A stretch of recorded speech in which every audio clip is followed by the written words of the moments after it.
All right, first stop today, Angelo's. I was looking and thought, okay, I wonder if they're opening at 8 or something like that. Nah, they opened at 6 a.m. 6 a.m. So no line. Not sure if there's any records left, but let's go find out.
I'll hang on to it. I give you some punches. Oh, okay. Record Store Day 2025. Holy crap. Wow. Wow. It's the biggest one I've had in a number of years. And luckily, I haven't been spending a lot on records because I knew this was going to be a good record store day. So I'll show you what I got. And I got what I wanted. But what the problem is, then you buy up more than what you wanted. Well, not all of you. Some of you have great self-control, but I'm not one of them. But the stores I went to, I got there later, and the lines were all so there were no lines, and I got in, but I was able to find what I wanted. So I was kind of shocked about that. And I have footage from the second store, Angelo's CDs and vinyl. And I met Richard there. From Vinyl Tap House, so it was good to see him and catch up a little bit and see what he was picking. So, but yeah, that was something. So let's just get into it. The first one I was really positive I wasn't going to get, and it was the Dada, and the store had 3 copies, and when I got there, Richard had one. This is 2 hours later, mind you, 2 hours later from openings. They opened at 6. So I picked the second one, and someone else picked the third one. So I made it through a couple hours on there. So excited to get this one. Really good. Huge on my list was Chrissy Zebby Tembo with the Ngozi family. Just phenomenal Zamrock. This is some of the best Zamrock. I love Tembo. I think he's a great drummer. And Ngozi family, Ngozi is like some of the kings of Zamrock, and so they made really good stuff. Some of these I've already listened to one side, which has been nice. This did come with a booklet in here, so very cool with that. And I haven't listened to all of these though. You would have thought I would listen to Dada first, but yeah, happy to have that one. By the same thing, we have this one, Ahahi Ke Frimpong. I have one of his albums already, but this is and his Cubano Fiestas. This is High Life. It's from Ghana, High Life music, which is it's great stuff. I enjoy High Life. I have a number of albums that was very, very popular in Africa. Analog Africa has produced a lot of High Life albums, and that's where I got one of this guy's albums from Analog Africa. So happy to have that one. U2, I talked about this on my record store day want list, where I passed up an original of this not once but twice at the same store, because I thought, oh, gee whiz, kind of asking for 100. And then you find out that, well, you know what? That really wasn't too bad a price. This is a 2-record set. So black vinyl, and happy to have it. This has one of the greatest, I would say, top 10 songs of all time for me is on here, and that would be Miss Sarajevo. It just, I get emotional. I was chatting with someone on comments about this. It was Doug from Fat City Vinyl, and we both, tell you when Pavarotti sings, the hairs on your back of your neck just stands. It is so outstanding. It is incredible, that voice. So wonderful to get that. Here was the psych pick of the day, Eden's Children, and I have listened to some of this. Really enjoyed it. Great psych, hard psych. Comes at you. Not a lot of silly love power ballads or something like that. But so happy to have it. I used to have this on CDs, Hindu Love Gods. Warren Zevon and members of REM did this album together. So that's fun that they got together. And there is a little, actually has, the inner sleeve is actually a real inner sleeve. Very nice on that. Plus they give you a paper one. So Hindu Love Gods.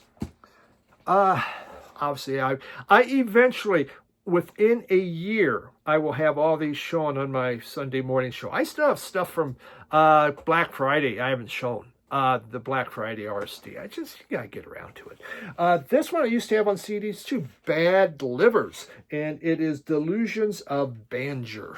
Delusions of Banjer. And look at these guys. This is punk bluegrass, folks. Punk bluegrass. I really like this CD. When I had that, it was really, really good. There actually were a few groups that were like this, that were coming out and doing this kind of music. So happy to have it, and what an awesome picture there. And I've listened to it. Sounds great. Wire, I picked this up. This was a box set, like from 6-7 years ago, where they had all the 45s in a box set. Now they put them on an album, and 9/7s. Recordings from 77 to 80, supposedly more obscure things. So Wire, what a great group. Those are the ones that were on my list. Now comes the ones where you just start, oh, well, I better get that. Oh my God, the shiny objects. Let's look at shiny objects that I had to grab. Talking Heads live on tour. I hope this isn't the one that they actually put out. They put out one of these, a live album, different cover and everything, more of a red one. I need to check the track listings and see. If so, now I got two of them. Great. So I'm hoping not. We'll find out. Isabel Campbell and Mark Langan. I just think they have two of the most fantastic voices. They blend so well together. They are the opposite type voices, but it works so well. And I never even had this one on CD, but I love the way they duet and the way they do stuff. So happy to see that. For those that are here because of the soft porn, we got more hardcore porn, basically. The Dwarfs. This is their album Sunshine, Lollipops, and Rainbows. And I think that says it all right there. Naked women and a midget in blood. That would be the Dwarfs. And finally, I hadn't even looked at this, but I just bought it. Skip James, Hard Time Killing Floor. Yeah, I've been getting a number of blues albums I've been finding and be able to get, and I've had some really good ones. Skip James is old-timey blues, but he was such an important figure when it came to the blues. They had the Willie Dixon one in there I saw, and John Lee Hooker. But I went this route for some old-timey stuff. So, have that. So, there. Yeah, that is what I got there. And that was much more than I expected that I was going to do. I knew this was going to be an expensive one ahead of time after seeing that list. For those of you that got excited about it, you know what I mean. For those who didn't get excited about it, that's all right. I bought the albums, all the albums anyway, so you would not have got anything. So don't worry about it. But yeah, I don't need to go online. I don't need anything else. It was 100% what I wanted, and I got in there later. So you can see in the footage how much was still at the store. They had a lot of stock though, and they still had a great variety of things to choose from. So successful record store day, unless you were going to buy a house. If you're going to buy a house, this was a terrible record store day, because now you're going to have to work another month trying to save, maybe 2 months to save money, something like that. Prices, I thought some of them a little high. Some of these, generally they're all supposed to be the same, but at Dada, I was like, really? You want that much? Well, I had to have it, so. Thanks, everyone, and hey, see you tomorrow, Sunday morning, early morning, Sunday show, and we have my podcast with Jim Gleason, two guys talking about records, where we will recap Record Store Day. I will bemoan the fact that, once again, I overspent, and common sense did not follow me into the record store. Thanks, bye.